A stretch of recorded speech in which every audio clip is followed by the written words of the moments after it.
ሰላም አለይኩም ጀማው እንዴት ናችሁ? ዛሬ ያመጣሁላችሁ S8 ፕላስ ነውና እዚህ ከላይ እንደምታዩት ከS9 ጋር ተመሳሳይ ስለሆነ ኬዛቸው ላሳያችሁ ብዬ ነው። ልክ እንደምታዩት ቴምፕሬቸር ምልክት ያመጣባቸዋል። ለዚህ መፍትሄው ይሄ ጀርባቸው ላይ የምታዩት የዋየርለስ ቻርጀራቸው ወይንም ቴምፕሬቸር መቆጣጠሪያው ይሄ ነው። ብዙ ጊዜ ሲበላሽ እንደዛ የሚሆነው። ከዛም በሻገር ደግሞ በተለይ እዚች አናቷ ላይ ያለች አንድ ሬጂስተር አለች እዚች ጋር እሷ ፊል በምታደርግበት ወይ ስትቆረጥ ሲቀደድ እንደንም ምልክት ያመጣባቸዋል። በዚህ ሰዓት እቺ ስትበላሽ ምንድነው ያደረኩት? ከላዩ ላይ ተቆረጠችው ለክቻ ስለማሰራ ከሌላ ላይ አምጥቼ አስቀመጥኳትና ቀጥታ ዩቪ ቀብቼ በየድኳት ማለት ነው።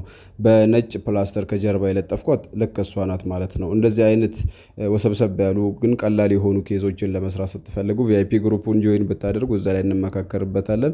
እንደምታዩት በፕላስተር የለጠፍኳት እሷ ናት ውስጥ ላይ ያለችው ማለት ነው። ሬጂስተሯ እዛ ላይ በቀኝና በግራ እግሯ ጃምፕ ካረግን በኋላ የተቆረጠችበት ቦታ ላይ አድርጌዋለሁ። ከዛ በኋላ ቼክ እናደርገዋለን ማለት ነው።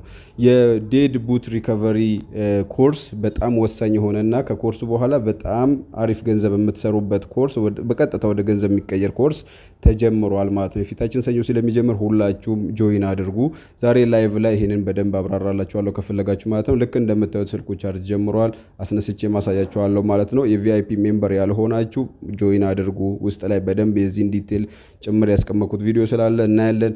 ላይቭ ማንም ሰው አይቀርም። ይመቻችሁ ባይ